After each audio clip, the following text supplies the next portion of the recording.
Do you love the I loves? Oh, so cool. Well then, plant your hiney on the couch and get ready. Because this is the best of I Love the 80s. How about that, Richard Simmons? The best flicks. Phone home. The best fashions. The best trends. Hi, Hal. Hi, Mo. How are you guys? Hi, Michael. The best TV. Don't tell me you know how to make a bomb out of a stick of chewing gum. Why, you got some? The best tunes.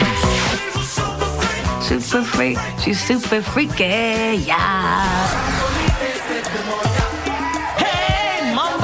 A totally wicked greatest hits collection that dares to ask these burning questions. What's the proper etiquette for passing a Dutchie? Pass the Dutchie on the left-hand side. Pass the Dutchie on the left-hand side. How did Prince Charles nab such a hottie? Charles got a woman like Diana because he was a prince. My buddy, cuddly or creepy? He looks a little bit like Chucky. He doesn't have the crazy face, but he certainly has the hair and the body. Plus, Atari puts the joy in joystick. I remember sitting there like, sweet, you couldn't get me off it. And David Hasselhoff unites a nation. I've been looking for freedom. Who better to speak for the hopes of millions than Hasselhoff?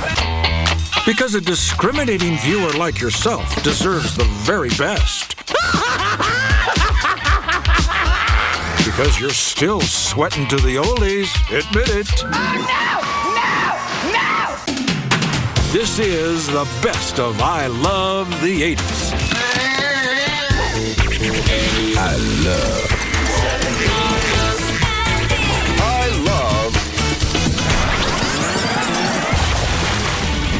It's the best of I love the 80s. I loved Atari. You were all over Atari. I remember sitting there like, sweet, you couldn't get me off it. I used to get all hot and sweaty and all funky and like, you know, because you get all into the game and stuff like that. It was like you never had to leave the house again, unfortunately. Atari 2600, I remember it just being this big thing. With this big hunkin' joystick. You had the one joystick. Just this stick-looking thing that you moved around. You had the red button on it. That's all you needed. And then you stuck the little 8-track looking thing right in the center. You go, and they go, and kill you. The graphics, they were primitive, to say the least. The graphics on the video games back then sucked. I don't think any of them were actually really good. The drag was I had to have it in my mom's room so she could monitor how much time I spent on the video game. Then some of the games on Atari, let's be honest, were like not that hot. Space Invaders. I love Space Invaders because the sound of it was like the first metal song I'd ever heard in my life. It sounds a lot like Metallica.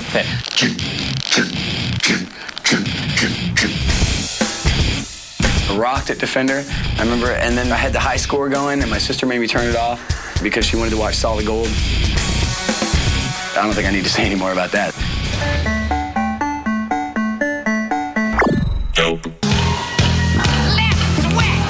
Richard Simmons during the 80s was this health nut weight loss guru. Richard Simmons was an inspiration on so many levels. He inspired me to get a perm, which I still wear. Not many guys can wear those little red and white striped shorts and get away with it. You have a problem with tight shorts?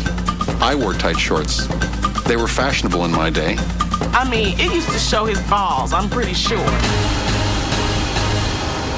And we didn't want to see Richard's balls. Hips side to side in one. He finally made dieting macho. I'm Richard Simmons. I'm gonna diet. Hey, I've been where you are now. I've been 268 pounds with a 44-inch waistline. Well, he was a fat guy who got skinny and saw the light and wanted to spread the word. You have some guy who's like all cut and you're like, you can be just like me. No, I can't. You see Richard and you're like, I could pull that off. Now give it a go. 1. You can do it. 1 and 2 and 3 and 4. Richard was very bipolar. He would be very up and screaming. Oh, no! No! No! The next minute he'd be crying like a baby.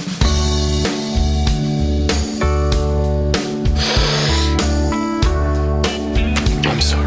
The best thing about Richard Simmons is he absolutely cares about these big fat people. And I think that's nice. I really do. I like Richard Simmons. If you take the word diet and break it up in syllables, the first syllable is die. You don't want to die. I wish he would come out with a video today, sweating to the hip-hop. It's your birthday. We gon' party like it's your birthday. We gon' sip Bacardi like it's your birthday. If I could turn back time, oh. If I could find a way. That's what she keeps hoping for. Can't do it, though. Time keeps rolling forward. That was Ace's pal that she got out and showed her buns like that. Oh. The hoochie mama like all those guys on board that ship. She knew exactly what she was doing.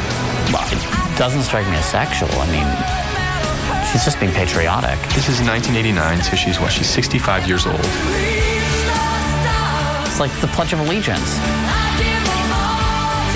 Sailors hooting and hollering, and she's naked. Cher has been Cher forever and will always be Cher.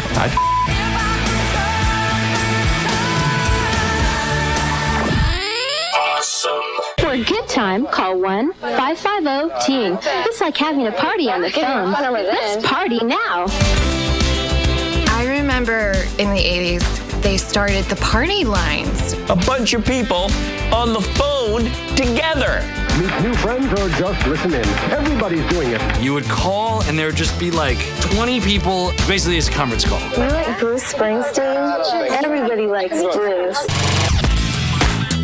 Hey, Hal, it's Mo. Hey, Mo. Michael, are you there too? Hi, Hal. Hi, Mo. How are you guys? Hi, Michael. Up? Where's Rachel? Hi, guys. What's up? Hey, do you guys want to rock out? That's so crazy. So what are you guys going to do tomorrow night? Go out? Yeah, me neither. That's funny, Hal. Mo, come on, catch up. Yikes. Hello? Yeah, Jennifer. Yeah, what's up?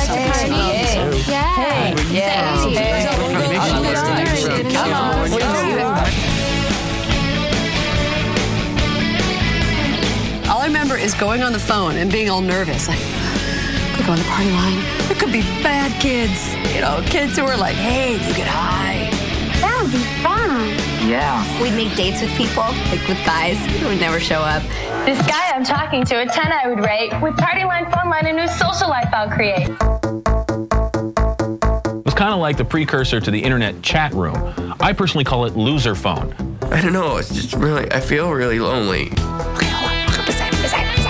Fart. I can't believe you said that.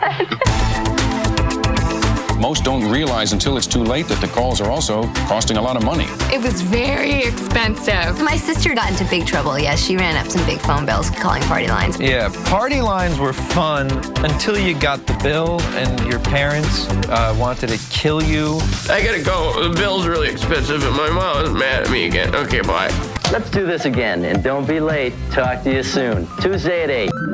Coming up, Prince Charles, an inspiration to ugly dudes worldwide. Boy, you're marrying way out of your league, pal. Next on the best of I Love the 80s.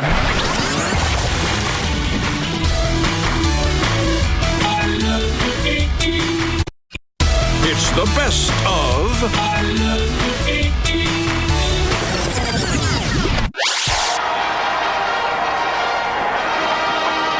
The royal wedding was such a huge thing in 1981 because it was like a real true Cinderella story. I remember everybody wanting to set their alarm clocks really early in the morning to catch that wedding. I got up at 5 in the morning to watch that wedding. I was obsessed with it. I couldn't understand it. I think just being an American, I think a lot of Americans were like, what? Who cares?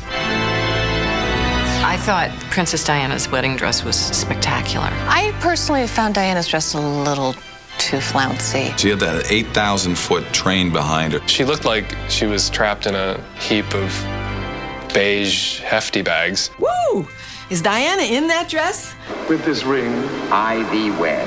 I thee wed. Just the two of And all I could think of is, Chuck, boy, you're marrying way out of your league, pal.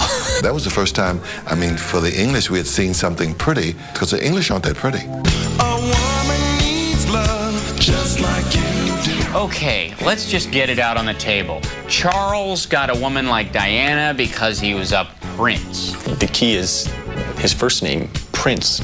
That's got to be a great pickup line. I'm a prince. I'm going to be the next king of England. How you doing? But let me just say this. Even when they got married, I knew that she was too hot for him. You just knew that this was a woman who would need someone to go down on her every once in a while, and you looked at him and knew that he was not going to be able to do it. I think the ceremony of it was so astounding, and the pomp and circumstance. It was an incredible event.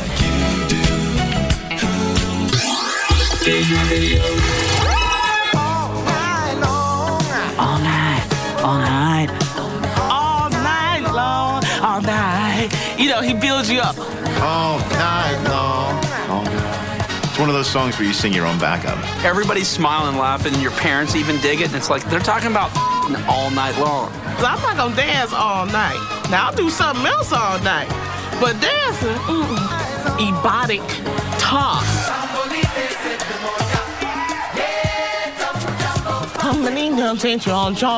Hey, mumbo jumbo, all night and blah blah Jesus. Hey, Vidite Bastamona. Hey, Pampa Champa. And all my white friends would ask me, what is he talking about? I'm like, I don't know what Lionel is talking about.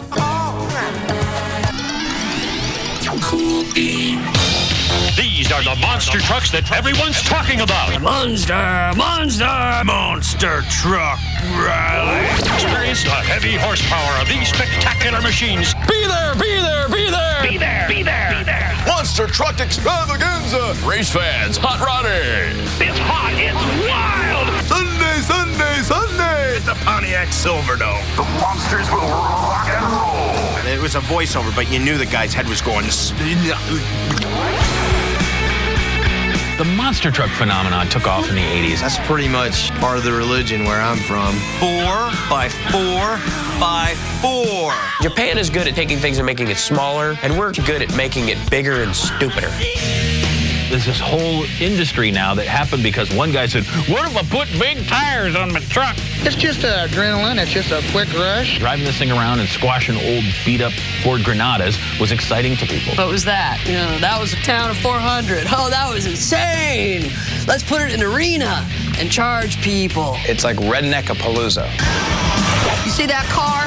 I'm gonna smash it. This truck would come and like drive over some cars really slow, like. Where's the Sunday? Where's the fire? Where's the excitement? Battle of the monster trucks. You'll see Bigfoot. If Bigfoot wasn't there, then you didn't even bother. You got to give your props to Bigfoot because he was the original. My favorite monster truck was called High School Drama Puss. These are the biggest, meanest monster machines ever created. There's Barefoot and Gravedigger, the Asian Crusher, and more. Who is that guy? People are stupid. At some point in the 80s, America went nuts with the power of fragrance. Oh, scratch and sniff. Now, let's hear it for technology. Oh, so cool. The scratch and sniff stickers. Mellows are stickers, all scented to smell like your favorite things. What genius concocted this, Mr. Spock? The quickest way to nausea. Now I feel sick. Egg custard? That's weird. I love whipped cream. Goes great with rope. Boot? I'll tell you what. It might make you boot. We had scratch and sniff bar stools. Every time I sat somewhere, people would say, oh, Lita sat here. Would you please autograph this? So I would write, scratch and sniff, love Lita. You put them on your folder. If you were rich, you'd put them in your Trapper Keeper. Say, what is that thing? It's my trapper for me. It sure is a lot neater than this. Well, that's because it traps my papers in so they won't fall out. The Trapper Keeper is the genesis of obsessive-compulsive disorders in my generation. Boy, I've got to get a trapper and get my act together. Do not hate on the Trapper Keeper. Obviously, my Trapper Keeper did not look like this. I didn't have field mice on my Trapper Keeper. Bust a Move was actually held in a Trapper Keeper for a while. I probably took it to the studio. They had a pretty detailed, first week of school, your Trapper Keeper, everything is perfectly filed. And then third or fourth day, the Louisiana Purchase just ends up getting crumpled up in the bottom of your backpack, and you say next year. Coming up, did you play Dungeons and Dragons? I was a dungeon master, I admit it, and an elf, because that I kind of look like one. Next on the best of I Love the 80s.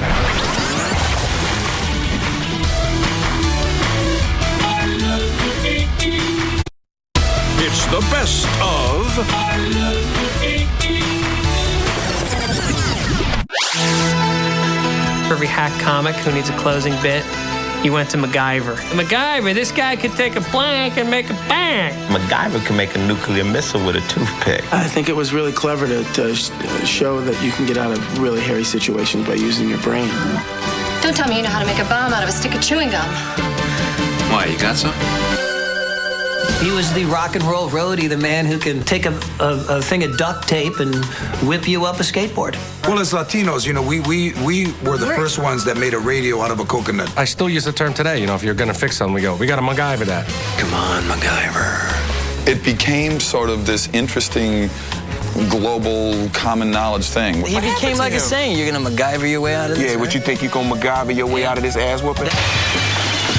Richard Dean is a really good guy. Well, he was a very rough and ride-em, hunky, macho kind of guy. He was so cute. MacGyver was so hot. You look like James Bond. Oh, MacGyver! I feel like James Bond. If you could pick one person to be on a deserted island with you, it would be a girl named MacGyver. Hey. The guy could kill you with a paperclip. No, he never killed anyone, did he? The man had ethics, and he didn't need a gun. He could build one out of a Bic pen and a couple of Tic Tacs. Oh, my neck is fresh. But from what I understand, Richard Dean Anderson was packing a pistol in his pants, if you know what I mean. Right? He didn't need to carry a gun.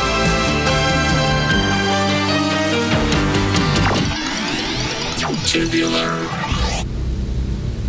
82 was the year that the mullet began to rise. The mullet has always been, you know, all business up on front and nothing but a party in the back. Yeah! The mullet, to me, it's the haircut for the redneck on the run. It's like he's halfway through his haircut and he's just like, I gotta go. I'll get the rest of this later. Yeah, I had a mullet. Yeah, Christ, man. It was terrible.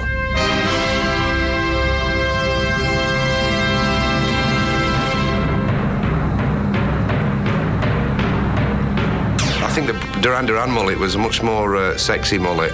They used hairspray. American mullets didn't use hairspray. Bono's was the best mullet. I had a Lionel Richie mullet. That's the only mullet that I could pull off. It's part of my past I can't get rid of. My favorite mullet look, probably Rosie O'Donnell. She sports that thing like no man could.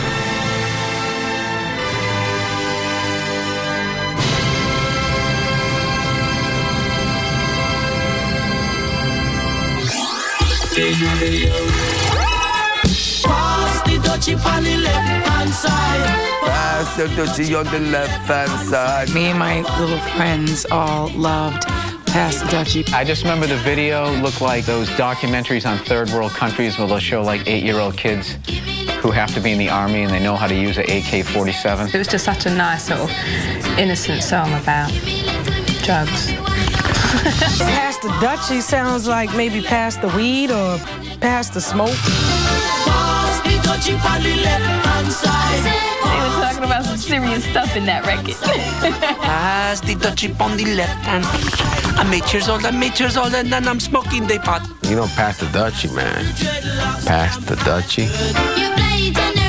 Originally, the lyric was pass the coochie, which I think is some sort of illicit substance. Oh, yeah, they changed the lyrics because it was too controversial. Our song is nothing to do with passing any drugs of any sort, of any kind. So it was changed to Pass the Dutchie. Pass the Dutchie is about passing a cooking pot. Oh, it's a pot. A cooking pot, like whatever. Pass the Dutchie pan. Totally.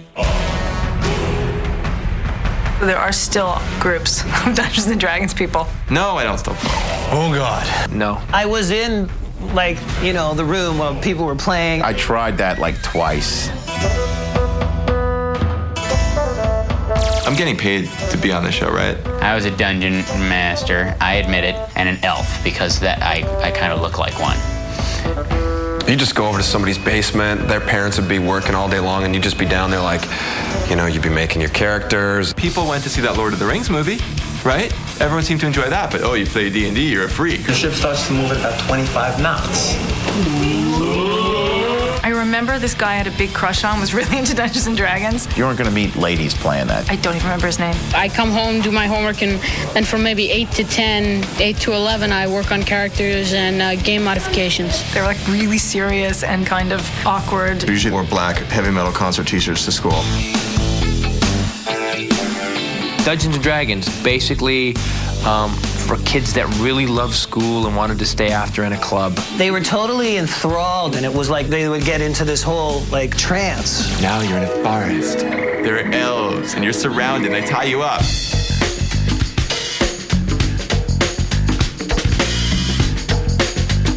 I guess he was called the Dungeon Master or something, and he could just make up rules as he went along. It's an ego trip. I mean, you get all these little people under you, and you get to control them however you want. Where are they today? Those kids are all actually now running MIT. Probably the kids that grew up to be internet billionaires. They're running the country now. They're in charge of national security. Maybe I should have played Dungeons & Dragons. Coming up, Mustard gets all uppity. Excuse me, old chap, do you really get you? Next on the best of I Love the 80s.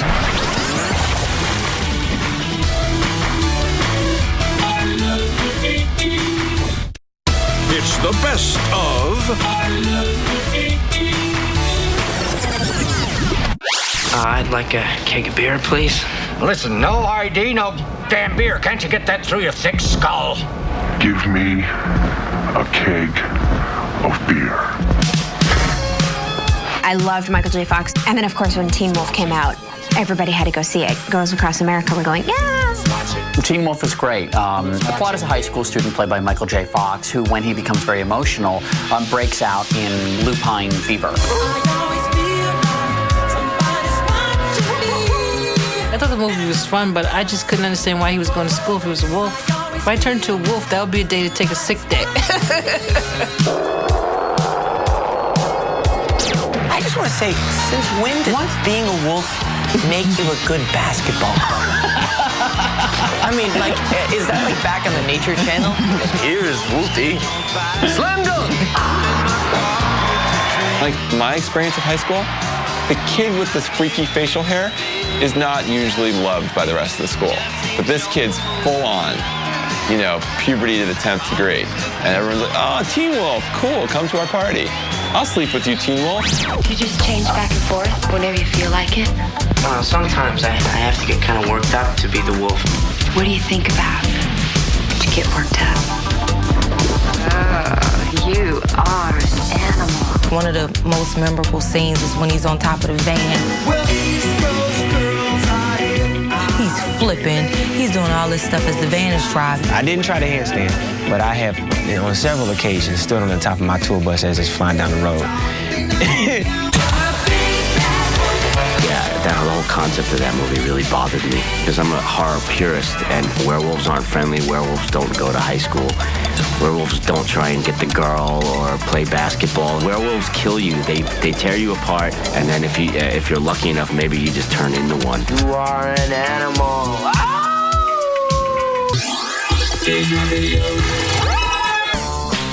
Rick James is one dope. She's a very kinky girl. The time you won't take home to mother. Clap your hand. Everyone wanted to be a super freak, so we would all get on the dance floor and and freak, whatever that might be. Cut the beginning of the record up all the time. Just cut it up. Super freak, she's super freaky, yeah. Rick James knew how to treat a lady. He would always open the door for her or remove his hat before burning her with his crack pipe. When I'd see the video, I'd always think, glitter is no fun to get in your eye. Rick James had one of those wigs. He's got his hair cut like Donna Summer. But that was the look back then. Today, man, would be looking mad with that. He really was a super freak. Oh my God. Mr. Gorbachev, tear down this wall. Berlin Wall coming down was just a huge, huge event in '89. I was driving to Berlin when we got a call that we might have to turn around because there was trouble on the wall. There's this riot or something going on down at the wall, and these people have got these chisels out, and they're banging away on the wall. The Soviet Union was bankrupt. They were going to recycle the concrete and make some money that way. My buddy gets up and he starts like dancing on top of the wall, and the soldiers are all, get down or people shoot you, and everybody's going, okay, shoot me. When I woke up the next morning, my bus was in line with 1 million East German cars going into West Berlin because that night they had taken the wall down. The wall coming down was about freedom. I've been looking for freedom. I remember David Hasselhoff playing at the Berlin Wall coming down thing. It was a dream to come here, to see all these people, and to see that freedom has actually come true. I just came to say thank you, and it's quite an honor to be here. Well, any student of geopolitics can tell you that David Hasselhoff is the reason that the wall came down. People in East Berlin were unable to get Baywatch on their cable system. I have a little souvenir. It's a piece of the wall specially broken for you. Dankeschön. Who better to speak for the hopes of millions than Hasselhoff? The feeling is so electric and so positive. David Hasselhoff is huge in Germany. Singing anthems, shaking his ass, talking to cars. What the f*** is wrong with German people? All these years, and then it was over.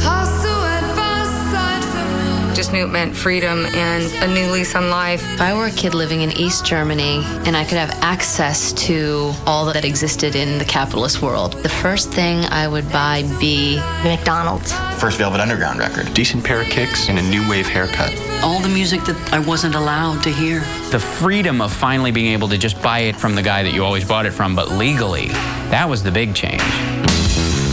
Give me that new Scorpions album, and I buy it right out in front of everyone. And then I would have gone and hit on West German chicks. To be a personal witness to this, it was just the most incredible moment. I just happened to be there, and it's one of the most amazing times of my life. I had the excitement, like, yes, oh my God, this is happening, and it's my generation, how cool! And then there was that sense of, oh my God, now what happens? Totally. Pardon me, would you have any Grey Poupon? Pardon me? Do you have any Grey Poupon? Excuse me, old chap, did you have any you? Yes, sir! Get your own. You have millions of dollars. Take your Grey Poupon, you English and go. I sued those bastards. I do my act back then for me to poop on. All I'd hear is, like the mustard, screw you. Is there poop in it? That's the stupidest thing I've ever heard anybody say. The finer things in life. Happily, some are affordable, like Grey Poupon Dijon mustard. It's Grey Palpin. It's Grey Palpin. Grey Poupon Dijon mustard. No matter how you say it, does give you sort of an air of sophistication. I'm a fan of the mustard. I love Grey Poupon. It always made me feel so fancy, so rich. Grey Poupon is so fine, it's even made with white wine. Let's go through the yuppie checklist. I got the BMW, I got the Izod, I got the Grey Poupon, and I got it divorced. All I know is that I'm not allowed to have it because I'm not good enough for Grey Poupon. Grey Poupon, it even has wine. Psych. Truly tasteless jokes I remember everyone was running to the store to buy them. Truly unfunny jokes is what they were. Just because a joke involves an amputee being lit on fire doesn't mean it should be published. How can we really, offend our parents? And it was these jokes. What do you call the hair between your grandmother's boobies? Her vagina. What do you call a black boy with a bicycle? Thief! Stop. It basically gave you all your jokes in category form. This section just on Pollock jokes. It's all about Puerto Ricans and Japs. Black on page 29. Look out, homosexuals. There's a chapter about you, too. Helen Keller was the most popular one. Everyone had a Helen Keller joke. Do I think Helen Keller jokes are funny? No, I find them very offensive. Not. Hey, Mike. Yeah. How did Helen Keller meet her husband? I don't know how. It was a blind date. If you're going to make fun of someone, it should be someone that is completely helpless, blind, and deaf, and can't speak. I mean, she's not going to come over to your house. You can't find it. Dead baby, page 1. Let's read dead baby joke. Nothing's funnier than a dead baby. Why do they boil water when a baby's being born? So if it's born dead, they can make soup. You think I made that up? You gave me the book. Don't get smart with me, sugar dumpling. Well, I'm glad they finally made it into print. Yes, we had been telling dead baby jokes underground for years. Finally, when it came to print, we felt liberated. Damn, that dead baby one was brutal. I'm getting mad now. It wasn't supposed to be funny. This is some... Who is this bitch, Blanche Knott? Gotta give them kudos for the title. Nowhere on here does it say good, funny. They're just truly tasteless jokes. Coming up, the doll for kids with no friends. Big enough to kind of hang out with and not feel like as much of a loser. You don't want to talk to a Barbie doll. Next on the best of I Love the 80s.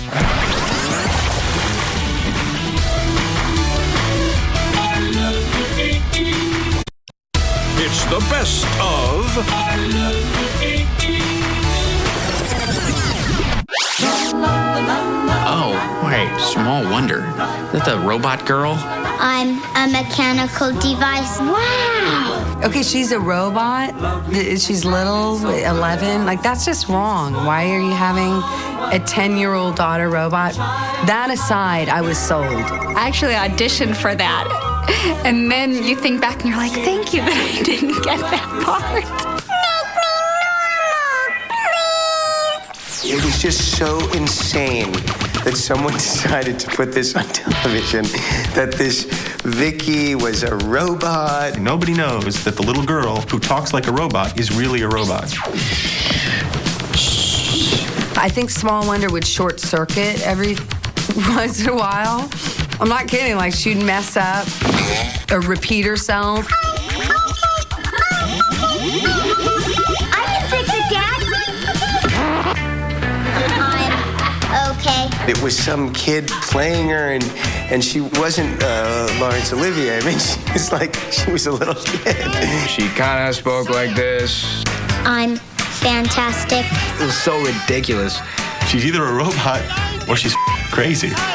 It's really very sad. Like, those people were high when they came up with that show. But hardly as high as the programmers put it on the air. It is the last word on the English language, and it is packed with terms that will raise eyebrows. Words such as valley girls. That's your face. I am sure. I'm like, so sure. Tripendicular. Like, oh my God, you know? Oh my God. Gag me with a spoon. How about something else besides a spoon, ma'am? I totally went to school with girls who like totally talk like that. My mom would actually beg me to speak Valley Girl, just for her entertainment. We have Valley Girl to blame for the use of like or overuse of like. But I think Hollywood is to blame too. Valley Girl, the movie, was big out here. Like, oh, I get so fat and all, and what happened to my zits and get so dirty? It really ruined the English language. If you ask me. Everybody uses like. It's just a great way to, instead of, it's better than You know, at least it's a word. You sound dumber and dumber every time you say it. The 70s like, dude, you know, and now, you know, the 80s like. Just like roadie, awesome, tubular. The Valley Girls always looked like they'd spent a phenomenal amount of time in a mall looking for stuff that glowed. Valley Girls, they go shopping at the Galleria mostly. Valley Girls were the kind of chick you pick up at the mall, you know what I mean, as a teenage boy. You know, you'd go there and they'd have parachute pants on and high-top Reeboks, you know, and we'd just go into the To me, any girl that was that far into a character, you kind of knew you could probably have sex with her pretty easily. There was no real sense of self. They were looking for something, and I had a little something for them.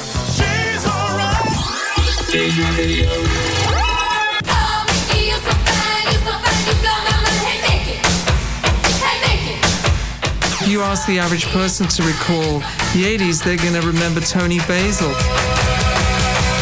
My whole sorority was addicted to the song, Mickey. You get a bunch of crazy drunk girls singing that song. It becomes even more obnoxious than it was as just the recorded version. When I hear the song Mickey, I can't get it out of my head. It totally gets stuck in my head. Mickey became #1 in Britain and then became #1 in Australia, and then I got an American deal. Rock choreographer Tony Basil's love of cheerleading was the inspiration behind the video clip of her hit single, Mickey. Basil feels that cheerleaders have come a long way. Well, I think we should probably put a lot of this energy and talent to some real good use. I produced those videos. I directed those videos. I choreographed those videos. I was in that video, and I edited that video. God bless her, she's a sweet lady. But man, when that song was like playing on regular and heavy rotation, I was almost at a clock tower with pantyhose on my head and a long rifle. I am in the Rock and Roll Hall of Fame. And trust me, this dancer would never be in the Rock and Roll Hall of Fame if it wasn't for Mickey and the one-hit wonder. My Buddy. Is it called Your Buddy? No, it's called My Buddy. So keep your hands off. My buddy from play school is a rough and tumble playmate who sticks by a guy wherever he goes. Everybody sang the song. My buddy, my buddy. Wherever we go, he's gonna go. He's a little boy's best friend. He's my buddy. If I have any black clout card left, this is gonna make me lose it. My Buddy was the doll that was okay for boys. Big enough to kind of hang out with and not feel like as much of a loser. You don't want to talk to a Barbie doll. You want to talk to a buddy. Buddy? This is a toy for children. It's also a therapeutic tool for pedophiles. It appeared to be learning disabled. My buddy. And you could take off all of its clothes, so it was very vulnerable. I don't know what to do when I got white babies in my hand. The thing I like about My Buddy is that he's hairless, smooth between the legs. What? He looks a little bit like Chucky. He doesn't have the crazy face, but he certainly has the hair in the body. I never wanted to play with my buddy because it scared me. I'm uncomfortable. Every doll's a little freaky if viewed through the wrong prism. Every doll is a friend when viewed through the right prism. My Buddy is a friend. Now, there wasn't only My Buddy. My Buddy had a female companion. Kid sister. Kid sister. Kid sister. Kid sister. Kid sister. Kid sister for the chicks, for the ladies. Hey. Hey, kid sister. Hi, My Buddy. You ever played the game Incest? Then it got a little weird when they came out with Strange Uncle. Strange Uncle. Strange Uncle.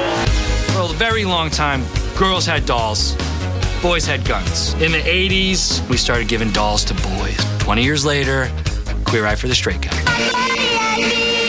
Put it together. Coming up. E.T. tugs at our heartstrings. E.T. is one of the greatest movies of all time, and one of the few films in which I'm ready to admit I actually shed a tear. I cried. Next on the best of I Love the 80s.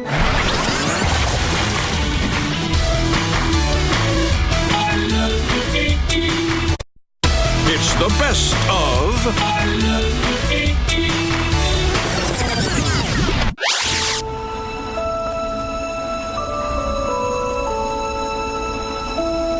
E.T. is one of the greatest movies of all time, and one of the few films in which I'm ready to admit I actually shed a tear. I cried. It was about, you know, that feeling of not belonging, that feeling of finding someone, you know, who makes you feel like you belong. I'm keeping him.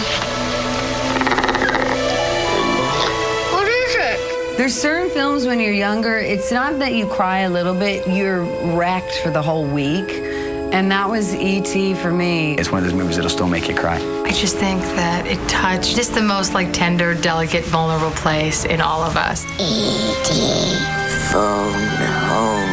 I'd like people to certainly have a reaction to a movie, whether it's just a small cry or whether it's, you know, sweating through your cashmere or sweating through your corduroys. I like the image when E.T. and his friends fly.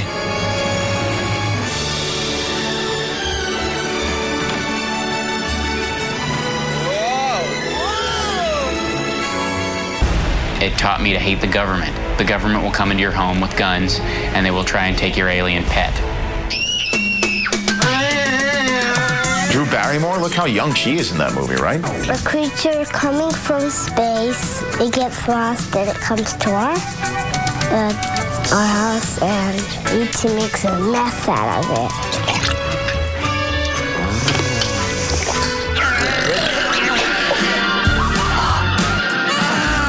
E.T. was so ugly, he was cute. He looked like my third grade English teacher. A long neck, big head. I had an aunt I didn't like that sort of did that same thing with long fingernails. He was a completely vulnerable, big-eyed turd. Now, who couldn't love a completely vulnerable, big-eyed turd? People keep marrying Larry King. It was a brilliant, wonderful fairy tale movie. It was a great experience. It's still enjoyable to watch and timeless. You know, it's magic.